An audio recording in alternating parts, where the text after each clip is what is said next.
مرحبا بكم في حلقة جديدة من برنامج تلمت القعدة.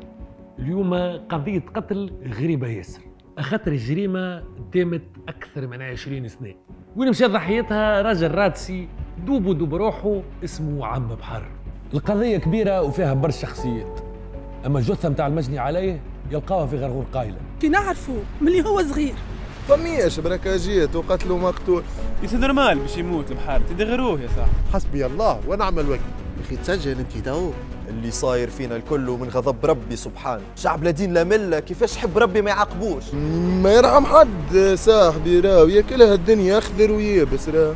وكل ما يجي بدو متهم جديد نشربها ونقول هو عامله كيما هذه ما يكون وراها كان عبد واحد.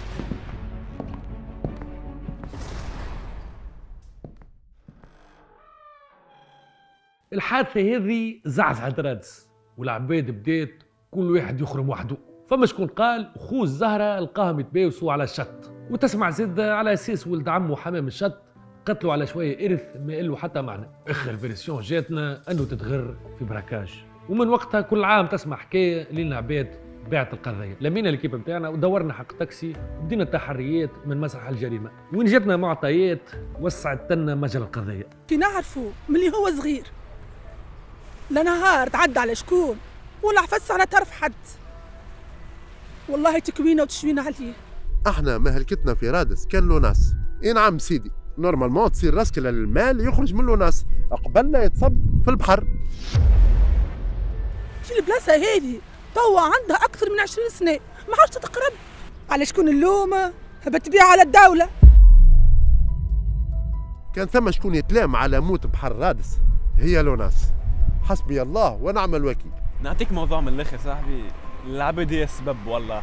يصير نورمال باش يموت البحر، تدغروه يا صاحبي. هما ذيا نعزوا قدرنا وبعضنا، فمياش بركاجيت وقتلوا مقتول. من الاخر صاحبي انا نعطيك الصحيح، لا تقول لي لا دوله لا ناس لا عبيد. يزي يتغير المناخ يا صاحبي. يا سيد الرئيس، شوف لنا شكون قتل ولدنا، خذ لنا حقنا. كان جا رئيسنا رادسي مستحيل يخليه يوصل للحاله هذه ويتقتل. وينك انت كرئيس دوله؟ كيما تراو أصابع الاتهام قاعدة تدخل في مجال القضية. مشينا لجامعة رادس وقابلنا شيخ كانوا عيطولو طحان الشعبة، واعطانا معلومة كان خلاها عنده خير.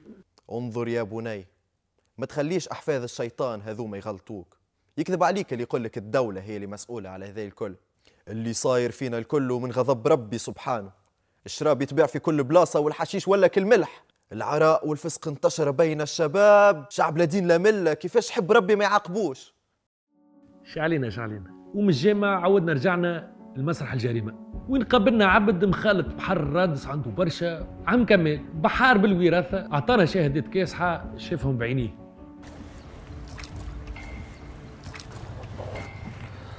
والله يا رادس بدلت برشا يعني فهمتني. وعندك زاد السبخه هذيا نتاع الناس كيف ساعات يحلوها، تبدا مسكره وكي يحلوها تخرج فضلات. كان الناس عندها دخل يعني كبير فهمتني في التلوث اللي قاعد يصير فهمتني. بعد تصريحات هذيا سيلو الناس يولي المتهم الاول، خاصة كي سن عليه وطلع دوسيه محمم وريحته ناتنه ويطيش في الزبله قدام ديار العباد. اخر لحظه يهبط علينا متهم جديد عنده علاقه كبيره باللوناس، وسمعنا اللي بيناتهم افاريات مسخه وبرشا خبابل. الحكايه اكبر من الناس. انا كباحثه في مجال التغير المناخي ما نجمش نبرئ لوناس من تهمتها، اما متاكده كان الجريمه هذه صارت على يد لوناس راهي ما كانتش وحدها. عامله كيما هذه ما يكون وراها كان عبد واحد. climate change. القضيه تمشي وتتعقد، زيد بعد ما هبطنا للمرشي وين جانا مواطن رادسي نفخهم منا، وزيادنا طرف جديد في القضيه. ريت صديقي انا طعمة الحوت نسيتها، ما عاد فما كان الحوت المربي لا مطعم لا ريحه. العبيد راهم هما البهيم والخماش. يا اخي الدوله قداش منها مسكينه، ما هو العبيد كي تهز خماجها وتنظف. وقتها نرجعوا لايامات الحوت المشوي والحوت الفريشك والمصيد. كل ما يجي طرف جديد ندخل بعضي اخطرني وذيني، وكل ما يجي بدو متهم جديد نشربها ونقول هو. اما باللوجيك المتهم يتحصر ما بين ثلاثه من الناس، كلايمنت تشينج، الناس ولوناس. اما الدوله ويني في هذا الكل؟ السؤال هذا يجاوبنا عليه مصدر موثوق. اكس قهواجي في بيفات الداخليه طيحناه في ساعه سعيده يعمل في اليوغا على الشط. كيما قال الاخر تو هذا وضع، هذه بلاد الواحد يعيش فيها. سألت شي روحك انت علاش العباد هاجة منها البلاد؟ والدولة هي اللي خلتنا نهجوا. هي نفس السبب اللي بحرر اسمها. يا اخي تسجل انت توا ولاو 4 متهمين، ما عادش نزيد نسمع حتى شهاده اخرى باش ما يوليوش 5. اما شي العلاقه اللي بينات هذوما الاربعه وشكون اللي باش يحصل في الاستجواب نتاعي؟